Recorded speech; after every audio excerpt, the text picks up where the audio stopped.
Britain's biggest police force is institutionally racist, misogynistic and homophobic, and unable to police itself.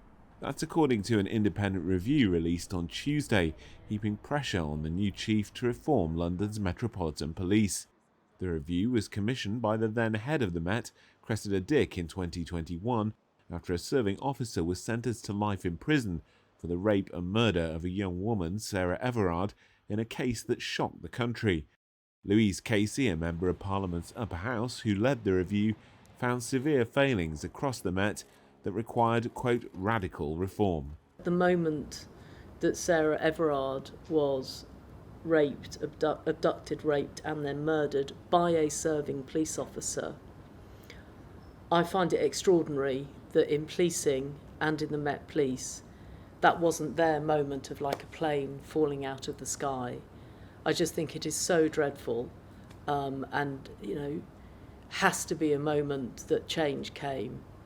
Change didn't come, so now this report has to carry that.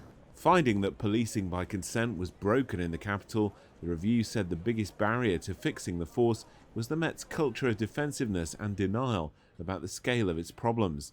Met Commissioner Mark Rowley is Britain's most senior police officer. We've let Londoners down and we've let our own front line down, and this report paints that vividly.